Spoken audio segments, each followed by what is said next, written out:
Live. Hi, everybody. Welcome to this episode of Beers with Bill. It's my pleasure this evening to welcome Miles Bishop, the lead brewer at Two Crows. Jeremy, unfortunately, had a family emergency, and so Miles agreed to step in at the last minute to have a conversation with me. Miles, welcome to Beers with Bill. Thank you. How are you? I'm great. I am so looking forward to this. Which beer are we starting with tonight? So I think it'd probably be best to start with Dos Cuervos. It's our Mexican lager. I didn't want to do it in the order which was poured, just because you don't want to ruin your palate with hops and sour and stuff. So this little tasty guy has been one of our go-tos for, well, especially back here in production for quite a while. So we first started brewing it, I think maybe I want to say a year ago, but I'm not sure if it was that long ago. We started to kind of get on the trend of lagers. We really like the traditional methods on how lagers are brewed, especially in Germany and the Czech Republic and places like that. So we've really been trying to kind of emulate those techniques and just get them down pat. So this wasn't our first lager, but as we started to kind of make them more and more, it's kind of like every lager we made was like, this one's our favorite, this one's our favorite. But in terms of this one, it's pretty straightforward in terms of the grain bill. It's a base of Shoreline Pilsner malt, which is a local maltster, which is a PEI, and flake corn, just like any other basic Mexican lager. And it's hopped with, I think, I told you I'm gonna have to bring my notes out because we do so many beers. It's got New Zealand Motueka, which can give you hints of lime and the mojito kind of flavor. Yeah. So I don't know if you're tasting a little bit of that kind of lime zest, stuff like that. The very back. I would start by saying this is almost a classic Mexican lager. Yeah, it's very, very clean, and we brew it with Mexican lager yeast, obviously. Yeah. And that kind of plays with the malt really well. Sorry, that was just backflow from the air compressor, which I tried to turn off. But yeah, the Mexican lager yeast plays really well with the grain. We find it gives it kind of that little that graininess, that weediness a little bit. But yeah, this beer is also krausened. So we've been doing this technique with all of our lagers, where we let the beer get down to just about terminal gravity, and then we brew a smaller version of that same beer into a separate tank. We steal a little bit of the yeast from the original beer. We let that just to start fermenting, and push it in the original beer. We cap the tank, so that way that beer starts to ferment, produces CO2. So it's pretty well naturally carbonated. I'd say it's probably 3/4, if not all the way, fully carbonated by. I don't know if you're familiar with the Reinheitsgebot from Germany. So we wanted to do kind of the purity law, water, hops, yeast. We didn't want to add any, or CO2 and stuff. We do just to kind of top it up, but it pretty much gets there, and we find it helps a lot with the mouthfeel. It helps a lot with the head retention. So this beer, lagered for about 2 months. It's pretty clean. We don't like to do. I know a lot of breweries will kind of try and pump out lagers quick just to get them on the shelf and this and that. We do the low and slow, ferment really cold, ramp up fermentation, let it finish out, do the krausening, let that finish out, and then lager for 8 weeks. And then Now that's a long time for a lager. Yeah, but I mean, we find that it really helps the final product. We also let it stay kind of warm for a long time. We want to make sure that it's going to clean up all those dry products like the diacetyl and this and that. That buttery kind of flavor you get sometimes from the yeast. And once we do all those tests to make sure that those byproducts are not there at all, then it's straight down to about 0 degrees, if not below zero. So that'll sit there for about 8 weeks, and we got one in week C minus 0.5 and 5 there. That's another lager, and that's been sitting there for geez, I don't know. But yeah, in terms of this beer, you kind of get that corniness, nice and light, nothing crazy. Maybe a little bit of that Motueka lime hop, but it's by no means hot. No, there's a back end hint of lime. Yep. Just when you swallow. Mhm. There's that wonderful Mexican corn hit just when you start drinking it. Yeah, really smooth and Clean, silky. it's clean, it's crisp, it's a Yeah. perfect lager to be sitting out on a hot sunny day. Yeah, and like I said, this is like, back here in the middle of summer, we're emptying the mash tun and in front of the kettles and stuff, and you're just getting ready to cast out the tank. It's like, hey boys, let's get a Mexican lager. It's one of our go-tos back here. We between me and Jeremy and Grant and another guy that works back here, that's pretty much what we're calling for at the end of the day. We like all of our other stuff, don't get me wrong, but after working with it all day, we don't really want to think about it. We just kind of want to drink it. You want something clean and crisp? Yeah. I totally understand. Yeah. So you come out of a homebrew background. Yeah. You started homebrewing back 2013. 2013 I think. background. Yeah. So what's your favorite style of beer? Wow. Now, think about it. What's your favorite style from homebrew My favorite versus your favorite style now? So my favorite style from home brewing, I remember when I first started home brewing, it was all about like brewing stouts. Okay. Because I kind of learned quick that like brewing a stout isn't easy, but it's by no means hard because if you throw everything in the kitchen sink in, like if you just do pale malt, chocolate malt, black malt, it's gonna taste dark and bitter like coffee, So I did a lot of stouts. As a big dark beer guy, porters, this and that. But then I really got obviously like everybody likes the IPAs. So what started with me was I just started with like kind of like the kits, just the bags of wort. You pitch it, and right away I was like, no, I need more say in what goes into this beer. So then it was partial mash, and then I bought all the all grain stuff. But yeah, so IPAs was big because I wanted to make sure I was like bombing it with hops every now and then as much as I could. And then obviously starting here, I got really into the mixed fermentation stuff because Jeremy you see all the barrels and fooders and stuff. He was a big yeast guy, and I was a big hop guy when I started. So I learned a lot about yeast and a lot of yeast, Brettanomyces and Lactobacillus and Pediococcus and all that stuff. So I was really big into that kind of stuff when I started here. But now it's just lagers, man. I'm just really into it because lagers seem like they're pretty simple and straightforward, but the brewing of them are there's so much that goes into it, and there's so much that you can do to make them better all the time, and that's really fun and really challenging as a brewer too. And if they're long brew days, like the Czech lager that we brew, Letna, we do double decoction brew on it, and we're limited with some of our equipment in terms of doing a decoction, so we kind of have to play around with what we got to make it work. So we're decocting in our little pilot system over there, which means you take some of the grain out, boil it, and then add it back. So that means we're scooping grain out of the kettle or the mash tun, bringing it down the steps, boiling it in our CIP card, bringing it back up in buckets, and you're dripping sweat the whole time. And you're here from like 7 until 5 or 7 until 6, but like when you get a beer like Dos Cuervos or Letna or Czech lager out of it, it's super rewarding to see those final products and see what those techniques do to the beer, because it's like night and day. If we didn't do that decoction, it would be like a completely different beer in terms of like the body, the malt presence. It's. So what was that first day like when you started here, going from home brewing to a large operation? It wasn't a quick transition. My first day, we brewed a Belgian-style triple into a Calvados fooder. So I was like stoked. I was like, "Oh, that's insane!" Like I've brewed Belgian beers at home and stuff, but to do it on this scale with someone like Jeremy too, like show me the ropes and teach me, like he'll say he taught me everything, but he didn't. But yeah, it was wild.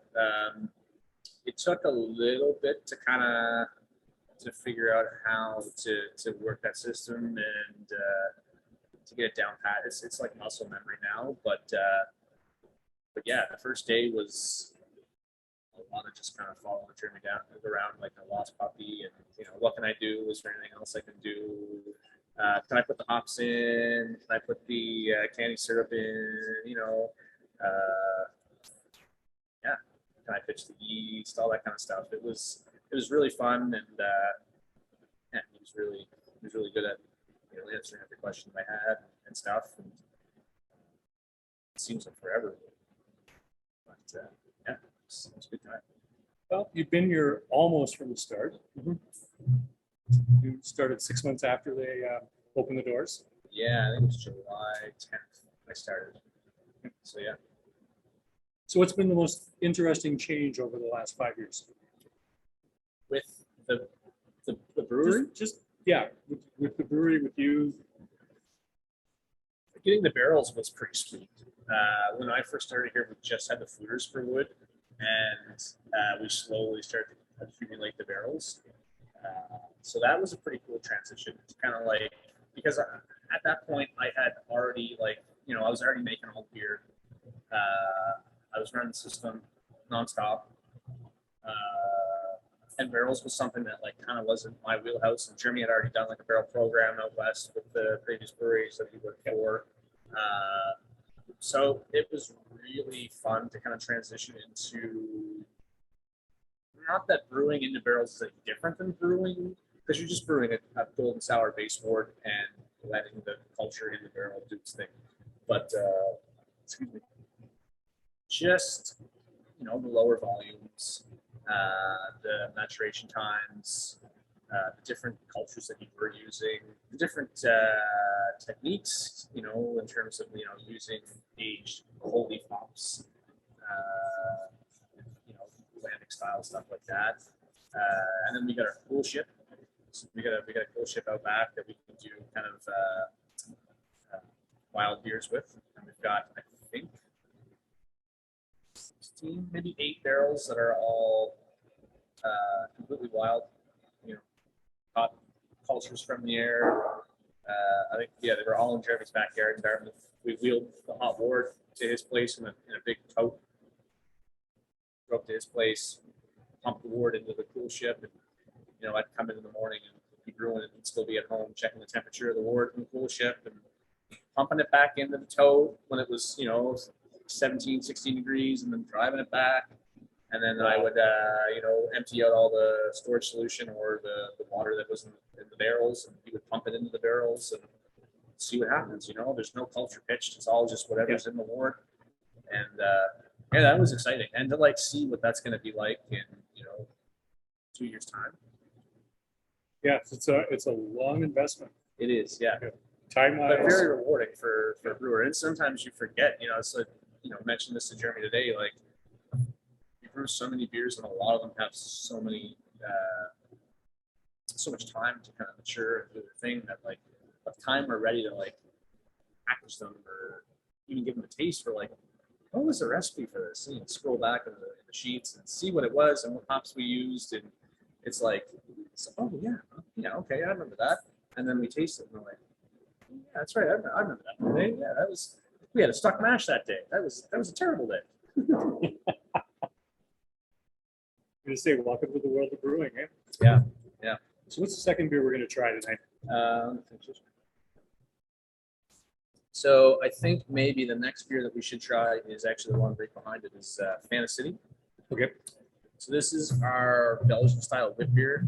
This beer has been around since, I'm pretty sure since the start of the brewery. It was our first real seasonal release. We had the 3 core beers, which were Polly, Peccadillo, and Liesse, the table beer. And then this was our first kind of seasonal. Yep. So this beer is a base of Pilsner malt, a lot of flaked wheat, a lot of wheat malt, a little bit of oats, flaked oats, and just a little bit of acidulated malt to kind of balance in that pH.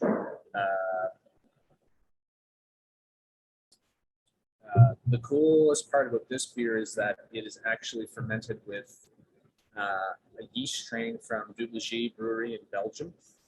So Jeremy got a bottle of that beer, saved the dregs in the bottom of the bottle, fed it more, propped it up until it was viable to ferment a 24 head batch. And we've been holding on to that yeast strain for 4 years now. And we've only had to kind of reculture it once. So that's pretty cool. I was pretty cool, like interested in that when I first started. I was like, yeah, like, I mean, him being a yeast guy and me being a hop guy when I first started, I knew about how to culture yeast and how to build it up, but like he just had so much of a better handle on it, knowing, you know, save this yeast and do a lot with it. But the yeast plays a huge role in this beer. It's super herbally, super bright, a little clovey. We ferment it not so hot as you would for a typical Belgian style wit beer. We start fermentation at about 18 degrees, and by the end, it usually gets up to about 22, maybe. But the hops in it are Citra and Hallertau Blanc. So slight tropical notes, a little bit of that kind of white wine, Sauv Blanc stuff. And it's dry hop with Citra as well, so you get that kind of aroma of, you know, the tropical fruits and all that stuff. So this is one of my favorites that we've ever done, and always a go-to, especially when it's super fresh. Obviously, orange peel and coriander too, good beer. So there's that kind of playing around there as well. I'm glad you mentioned cloves because I was trying to place that one flavor. Yep. It was like, what is it? Yeah. And that's kind of why we keep the temperature down a little bit. If you get too hot with it, you're going to get that isolamine acetate, which is that kind of banana-y flavor you find in a lot of like Hefeweizens and German wheat beers and stuff with that Belgian strain. We didn't want that to kind of... So it's interesting because it borderlines on bubblegum, Yeah, but it isn't. there is a bit of a bubblegum thing going on for sure. Yeah. But like not overpowering. No, it's just like a borderline. It's like right on the edge of. Yeah. You'd say it's bubblegum, but it's not. Yeah. Just cloves bring it down. I'm not saying this isn't fresh, but like when this is like straight off the vine, it's like super bright, super tropical, with a little bit of that kind of Belgian inspired kind of not funkiness, but you know, a little bit of that clove, a little bit of that banana. No, but you're talking about flavors that go away very quickly. Yeah. You know. Yeah. It's very see, approachable, very drinkable. Yeah, but I can see where like right out of the tank, that would be right there. Oh yeah. You know? Oh, we canned on a Monday. Yeah. And we actually just started doing the same sort of thing that we were doing with that I was explaining with Dos Cuervos with the Crows in it.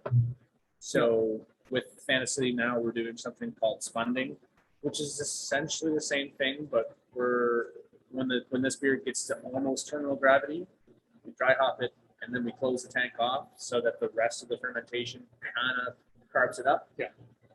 And with that, we're hoping that it's going to aid in the head retention. We want to promote that big foam, that big fluffy white head. Again, mouthfeel, and with all that comes more aroma, you know, just more characteristics to kind of pick out and stuff. With that big fluffy head, you can get the coriander, you can get the orange peel. You know, so this is so much fun talking about the science Yeah. and the art.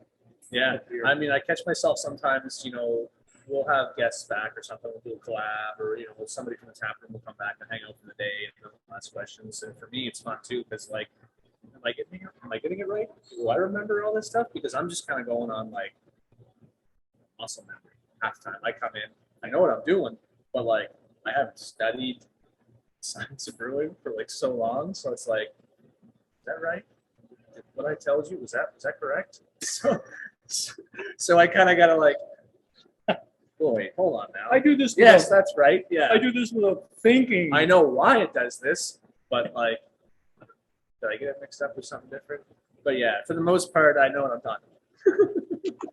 Yeah, I hear you. You do everything like you said, muscle memory. Yeah. Because you don't think about it. You're doing it. Yeah. And it's great fun. Who's your favorite person to do a collab with?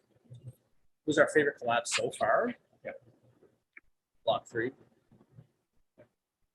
We went to Block 3 in 2018, I want to say. It's a little foggy. I think it was 2018. If you know the Block 3 guys, it's a little foggy. I can't remember a lot. You did manage to get back to the airport. Okay. We did, just barely.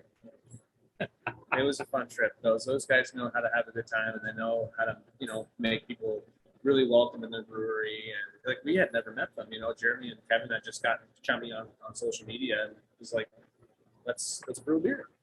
So Jeremy and I just kind of flew in blind, not knowing these guys, and we showed up, and Kevin and James were there, and we, right from the start, it was like, I think it was like 8 in the morning or something. You guys want a beer? Sure. So we brewed just like a golden sour based wort. We put it in barrels, and Kevin put it away for, I can't remember how long, probably at least a year. And we went out on the town that night, and they nearly destroyed me. And the beer's name was called Miles End. I don't know if you saw that one.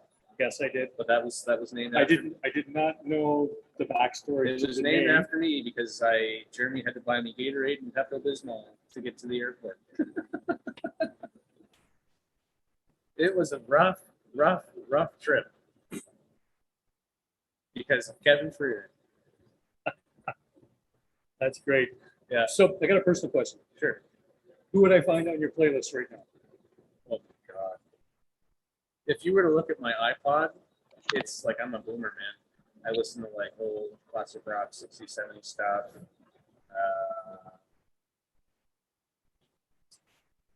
I like a lot of like folk music, bluegrass, old time country stuff. I've been kind of listening to a lot. But I mean, my favorite band is The Doors. That's my favorite band of all time. What can I say? Yeah, that's my jam. I love The Doors. Big Bob Seger guy. Jeremy's probably cringing. I like the Eagles, Jeremy. He hates the Eagles. So what happens when you put the Eagles on and he's here? Oh, I don't touch the music in here. We don't want to get into the music playlist issues around Two Crows. Jeremy shuts it off at the he's very particular. He sends the paycheck at the end of the week. That's right, man. He wanted me to be here. I can chirp him if he wants. So you and Jeremy had a relationship sort of before you started working here. Well, I mean, we didn't. I met him once, so like I kind of just like he put up a post about the first day, the opening day here. It's like this, great turnout. Thanks so much, Halifax. And I commented and was just like, "Congrats, man! I came in to buy beer, and it was packed. Like it was just wall to wall. I could hardly get to the fridge to get beer. I came in opening day, and I commented on his post, said, "Hey, man, the place was awesome. Congrats!" And he was like, "Thanks, man. Come in for a tour sometime." Okay. So like text him like, "I'm gonna come in for a tour." So he brought me in. We kind of hung out and had a beer, and I brought him some home brews, which he probably never drank. And at that point, we just kind of started texting on Facebook and stuff. And if I ever had an issue, homebrew or something, I'd be like, "Hey, man, how do I troubleshoot this issue and stuff?" And he would always be there to kind of fix it for me or kind of give me guidance. And I pretty much got this job because I thought of it. So, "Hey, man, give me a job," Yeah. Would you have wanted it any other way? Oh man, I was floored. Like he texted me one day. It was like, "Hey man, you want to get a beer sometime?" And I was like, "Wait a minute, this isn't our relationship. What's going on here?" So I met him for a beer, and I thought it was just going to be washing kegs, mopping the floor, like part time. But it was full time assistant brewer. It was like, let's do it. If that's too loud, I can shut that off. That's that. It'll quit eventually. No, it won't shut off until 7 a.m. Then we'll live with it. Yeah. Are you guys okay with it? Give them a thumbs up if you're okay with the background noise. They're all thumbs up. Okay, well then don't worry about it. Right on. That's my hot water for tomorrow. Well, then That's the steam jacket going through my hot water tank. If I shut it off, I'd have to remember to turn it back on, or I'd be pretty sorry tomorrow. No, you don't want that. No, there's been a few times. You do not want that. There's been a few times I've come in and looked at 40 minutes later, when you get home and go, "Oh, did I turn that back on?" Man, And then you would drive all the way back. yes, anybody from the tap room, how many times I've called them on my drive home. Will you go up and check if I turn this thing on or I shut this thing off? Been there. So forgetful. Know what that whole feeling is like. Yeah. So what was it like the first time you kind of pushed back? I mean, you start here as a home brewer. Yeah. It's a big scale up. You start getting comfortable. And then all of a sudden you start going, hey, I'm not sure this is the way we should do this. Right. I don't know if it was ever really like pushing back, but like at the start, it was always kind of like I would come in, I would look at the brew sheets, and I would just brew what was on the brew sheet. It was, whether it be Fanta City or not at that time, it wasn't those Cuervos, but I'd come in, whatever it was for that day, I'd brew it. And when I was homebrewing, obviously, I was like deep into like recipe building and like how to make a recipe the best way that I could, not adding too much of this and too much of that. So I was really, really into it, and that was something that I kind of started to miss because it was more so me just kind of like coming in, like I said, making whatever I was told. So I'd say maybe like, actually, the first real big kind of step forward with that was a beer called Maestro, which was a ghost. And I kind of said like, hey, I have a cool idea for a beer name. I was going to brew it at home.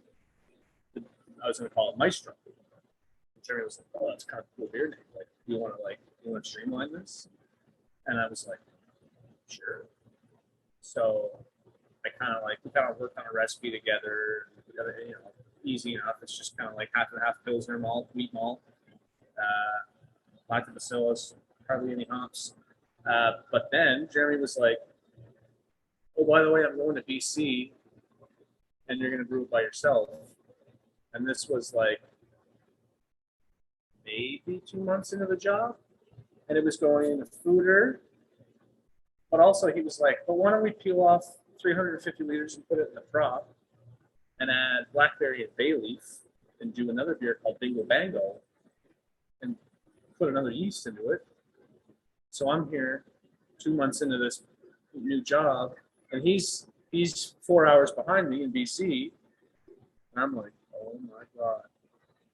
So stressed out, and he was like, no, you got it, you can do it, and I knew I could. But like that was kind of like, what have I got myself into? Pushing back, what did I have to open my big mouth, So I brewed the beer, it went fine. That side's fine. Mash tun, water, kettle, all that noise. But when it came time to kind of like, okay, I got to split this into 350 into that guy, pitch a different yeast, put bay leaves and blackberry into it, and then put, 2200 hex into, 22 hex into the fooder. It was kind of stressful, but at the end of the day, it was like, that was awesome. I just kind of like brewed like my first real big beer. It was pretty incredible. And since that point, if me and Jeremy talk about recipes all the time, like he'll at this point in my life right now, like if he was to come in, say like we're brewing a new IPA or something. What do you think about what hops you want to put in? And that's like a real thing that will happen. Like we'll get to kind of like riff on, what like we just chatted about this beer in FE1 now, and we sat down and had a discussion about what hops we want to use and stuff. So it's not like a lot of pushback, but it's more kind of like a collaborative kind of. Well, you're coming into your own. Yeah. He trusts me, like he left to BC 2 months into the job and didn't care. He was like, you got it. You can brew whatever you want, essentially. So it was fun.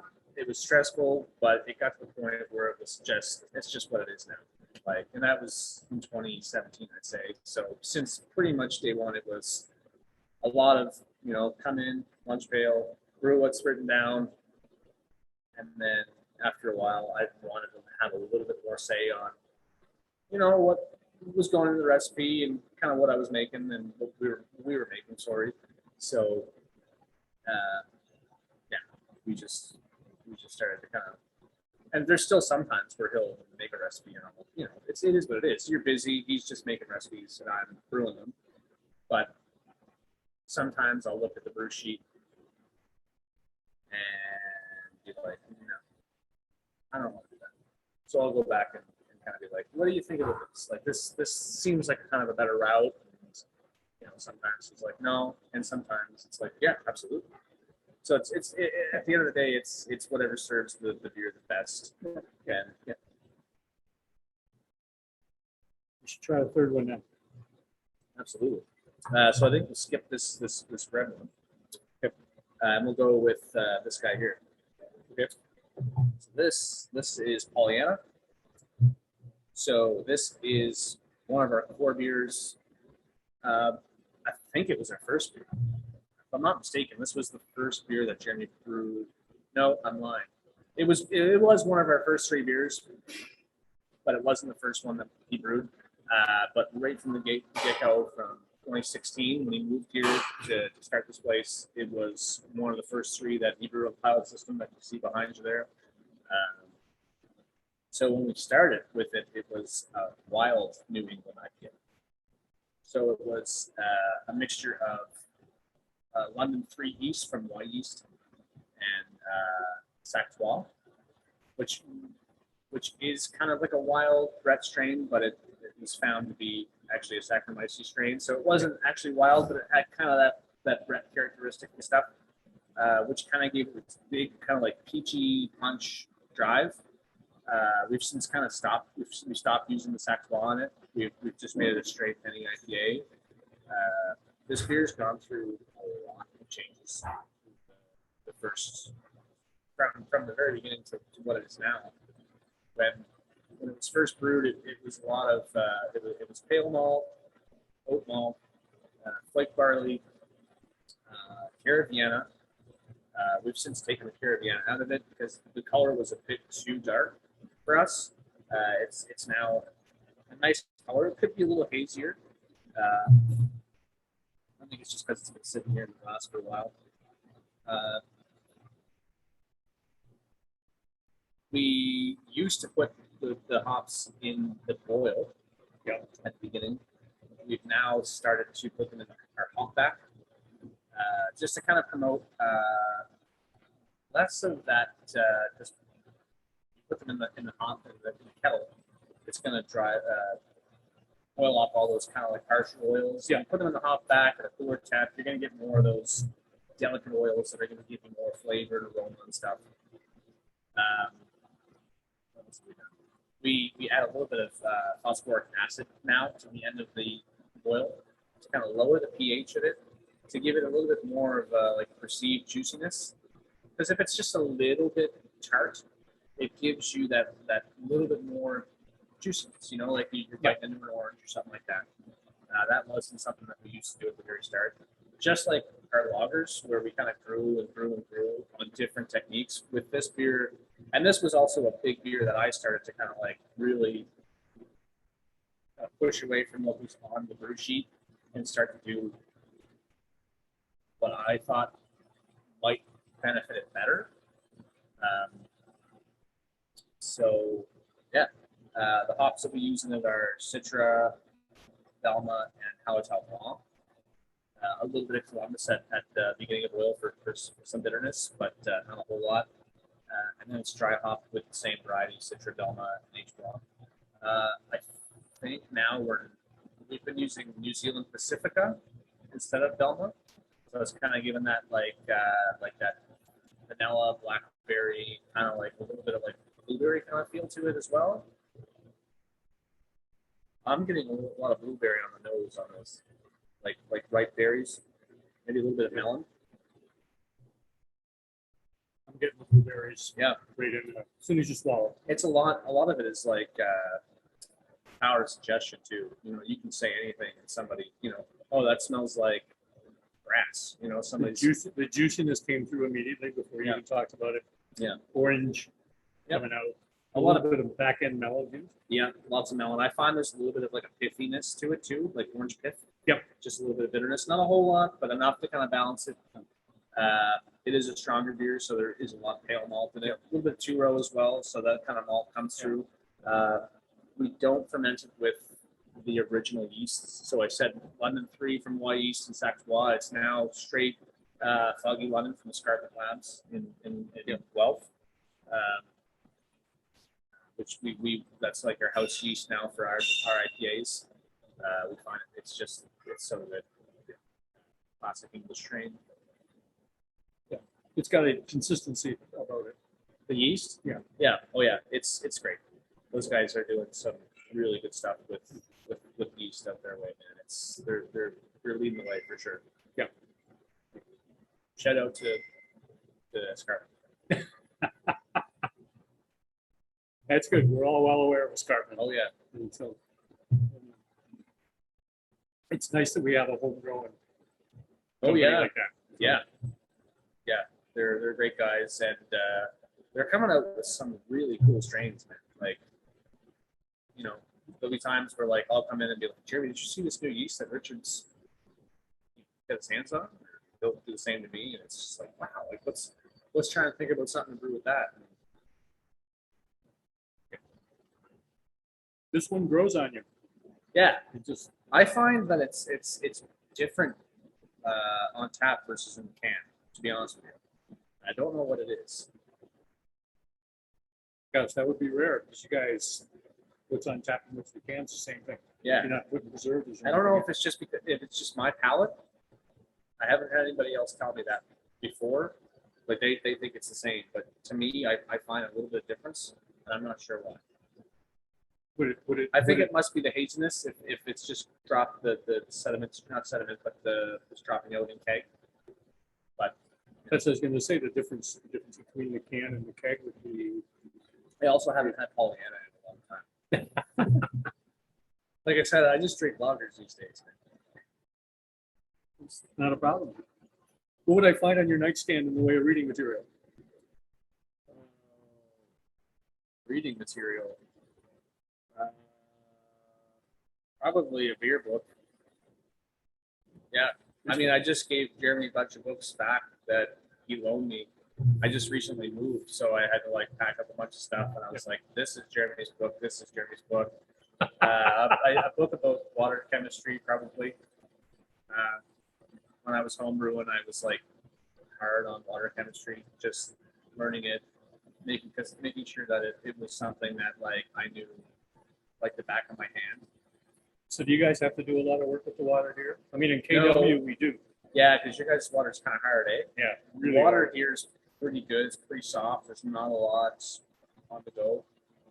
So we pretty much have like a pretty blank palette to work with, which is really sweet, and it's good for our loggers too. Yeah. I know that Kevin at Block 3 and some of the other guys that we know in Ontario, so their loggers, they're kind of hard to kind of figure out because the water, like the sulfates and the calcium are kind of high. I think the magnesium is too. Yes, it is. So that would be challenging, but here, yeah, there's not a lot going on, which is great. So we get to kind of work from the ground up in terms of our water chemistry and do whatever we want to do. I think the highest mineral content is our bicarbonate, and it's like I think only 23 parts per million. So it's like it's not hard at all. Yes, I know. I've been envious of all my neighbors' waters up in North Mountain. Yeah, It's like you guys have such soft water. It isn't Yeah. funny. yeah. Like I just moved and we're on well water now. It's kind of like, oh my god, this water's hard. What's going on here? I'm so used to just drinking water out of the tap that like we're just like It does take getting used to. yeah, lots of iron. We talked a little bit earlier, and I asked you this, wanted you to think about it. If you could brew for a day with anybody or talk about beer, who would it be? I could brew beer with somebody or talk about beer for a day. Yeah, brewer talk. Like this. I mean, John Van Waal from Cantillon would be probably cool. He's world renowned. Probably Sean Hill, I think his name is. Jeremy would probably kill me if I mess this up, from Hill Farmstead in Vermont. They're They're world renowned. world renowned, and it's just the spot that they have is just outstanding and breathtaking. I've never been, but I'd love to go. When I was a home brewer, I was really into Dogfish Head. Sam Calione, whatever. I don't know how to pronounce his name, but I think he'd be fun to talk to. You know, starting on basically a little Sabro system and working it up into multi-million-dollar brewery business. You know, I have his book, Built Brewing a Business, Brewing Up a Business. So you probably find that on the nightstand. So Dogfish Head would be pretty sweet. In terms of like Canadian Bellwoods, they're just ultimate. Yeah. Love their branding. Love all their beers. Jetsu was one of the reasons why I hardly made it home from the trip from Hamilton with Kevin, because we just drank Jetsu the whole time.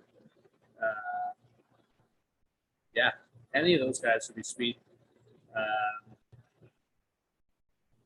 Couple of breweries in BC, Four Winds, and Four Winds would be great. And any brewery in Czech Republic or Germany, kind of go over there and see firsthand how those guys do what they do, and just pick your brains on their techniques and bring it back and apply it to our place here, which is be outstanding. So, what do you see that's new and exciting in the craft beer industry right now? Hopefully that craft lagers start to kind of work their way up. We're thinking that might be a trend that's going to take its way soon. Like I said earlier, they're so fun to make, and people, I think it's like something like 70% of the beer that's drank is lagers. So. And, you get people coming to your brewery all the time, what do you got that tastes like Bud Light, or what do you got that tastes like Coors Light or something? And it's like, come on, guy, just try this Dos Cuervos. And they're like, oh my God, I love it. I gave my buddy one of our other lagers Refresh the other day, and he's just a Corona drinker. And he was, oh my God, that's amazing. So I think craft lager is going to be a big thing. Hopefully, I want it to be in the next year or two. That's what I'm hoping. Because it was like the hazy IPAs and the sours for so long. And don't get me wrong, I think they're great. Not a big sour guy. I was for a while, but I'm into the craft lagers, and I think it's mostly just because I like to brew them a lot. So that's probably why I want to see it. Are you saying you're biased? No, not at all. I'll drink whatever you give me, buddy. No, I think it's great that you love brewing them, because they are not. But I do also like to brew IPAs too. There's all kinds of challenges and rewards in any beer you brew. Yep. It's fun to kind of, because I used to brew Pollyanna all day, every day I still do, for years. So it was kind of like, oh my God, I'm sick of it. But, with our lagers, we don't really have kind of like a year-round lager. So whenever we brew a new one, it's like a little bit of a new recipe, a new yeast, a new technique. So it's kind of like sort of the same product at the end of the day, but it's a different process, different ingredients, longer day, shorter day, different mash schedule. It's kind of cool to see what you're doing up there and the final product that you get. Like we have a lager in FE6 now that Jeremy found a mash schedule online. He went down a wormhole one night and just found this mash schedule that was just bonkers. And it was supposed to promote really, really good foam. And it was wild. Like I had never seen anything. It was so precise. It was like 55 degrees for 5 minutes, and then go to 62.2 for 20 minutes, and then 63.7, like down to the point, right? Yeah. And we were like, this is hocus pocus, man. Like there's no way that this is going to give you better head retention than the next mash schedule. even if you just kind of go round it up or down. Sure enough, that thing hadn't even started fermenting. And you go to take a sample of it. Oh, it's that big. So it's really fun to kind of like play around with that sort of, find this weird mash schedule online and like, let's try it. You can't really do that with an IPA. You can kind of change the hops and what you do to make it hoppier or juicier. But yeah, I'm hoping that the craft lagers take a big leap and we start to see kind of a lot of cool things come with them, and see what people do with them. Because there's all kinds of things that you can do. Let's talk about the last beer. Cool. Yeah, this last beer is one of our newer releases. So this is Jubilee. So Jubilee is a blackberry and apricot sour. We have another beer called Jamboree, which we've been brewing for about, I think 2 years now. And it's been selling really, really well. So Jamboree is strawberry and guava. And that's been selling really, really well. So sales team was like, we should, give it a little brother. So we made Jubilee, which is blackberry and apricot. It's fermented with Escarpment's Evan Garden white yeast. So fermented really, really hot at about 30. See this tank right here? It's at 32 degrees. That's Jubilee in there right now. So that yeast can ferment at really, really hot temperatures without giving off any esters or any weird hot fusel alcohol flavors. And we also sour it with lacto plantarum in tank. We don't kettle sour. We pitch our lacto in tank. And then we'll add our yeast after it's soured to the pH that we want. So this beer currently doesn't have fruit in it right now. It's still fermenting. And then once it's finished fermenting, we'll add our fruit. I think it's about 370 kilograms of blackberry and 250 kilograms of apricot. And then we'll let that re-ferment because the sugar from the fruit will activate the yeast again, and then let it finish off. And that yeast can clean up in about 2 weeks. So it's about 2 weeks turnaround. The fruit is a bit expensive, but in terms of turnaround time, it's a good seller for us. We can get it out really quick. So, yeah.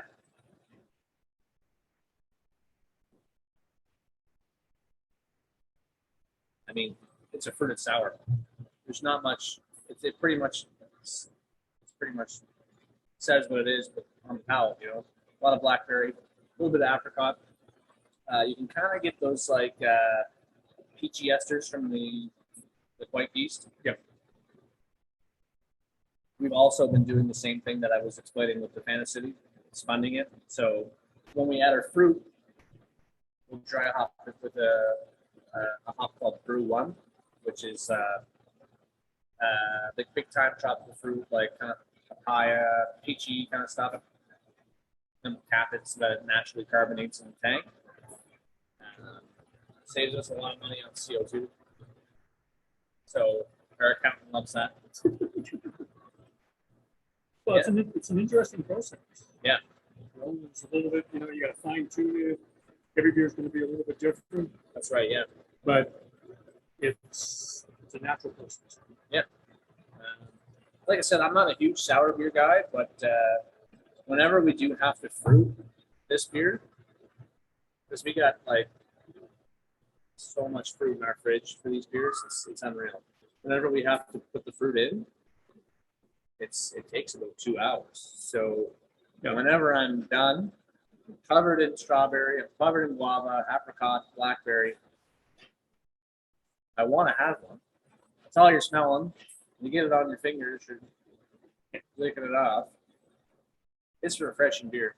On a really hot day at the pool, that's all you want, right? And like people go crazy for these things, man. The fruited sours are a big seller. Mm-hmm. People kind of discovered them in the last 2 years. Yeah. There was a beer that was made by Big Spruce in in Cape Breton called Silver Tart, and that I think kind of started the whole trend here. That was the first big fruited sour beer, and then it seemed like everybody was making it. And like we've done fruited sours before, but like in barrel and fruiter, long maturation time. Yeah. But this is 2-week turnaround. It's one of our biggest sellers. It's great to be able to pump one of these out every 2 weeks if you have to. We don't, but one of those tanks behind me can give us 4.5, 5 pallets worth of beer, and then we'll brew it again, and we're sitting on a gold line. So, after Two Crows, who's your favorite brewery or brew pub or restaurant to go to in Halifax? Locally, I'm big fans of the team at North Brewing. They're here in Cole Harbor. They have a really cool kitchen there now too, side hustle. They make some really good food, and they make some really good beer, and they're really, really, really good people. They do a lot for the community. I got nothing but good things to say about those guys. Like they're just A1. Like from beer to like how they treat the public and how they go about their branding and marketing the product. They're just great people. Tattamagush Brewing, Tattamagush. Yeah. They're also really cool. They make some really good beer. Owners of Yost Winery as well. So they make really good wine. I live like 40 minutes away from the city. I live kind of out in the country. So I work downtown, but I don't spend a lot of time down here. So in terms of like local restaurants and. So 40 minutes out would put you at Windsor? No, I live in Beaver Bank. Oh, the other way, okay. I live in a place called Kinsack. A lot of people don't know where that is, and I'm really happy about it. Can't find you. That's right. Jerry was like, "You want to do this thing for me tonight?" Because I'm not feeling well, and I was like 40 minutes away, man. I'd be happy to. I'm just gonna sit and watch TV and eat chips. Well, we appreciate the fact that you take your time with us. Absolutely. This is a blast. This is awesome. One last question. Sure. It's very basic and simple. And that is what was the one thing you'd want all of us to take away from this conversation? Drink lagers. I don't know. That's perfect. Drink lagers. Drink whatever you want, but appreciate the complexity of a really good lager. Me and Jeremy had a lager in Maine at I'm gonna blank on the name of the bar. It's a really big beer bar in Maine, Portland. Anyway, we had it there one night, and it was from Germany, and it had like this marshmallowy fluffiness to it, and it like a little bit of like marzipan, nothing crazy, but like we both had a sip and we were like, Yeah. Wow. what is going on here? How did they do that?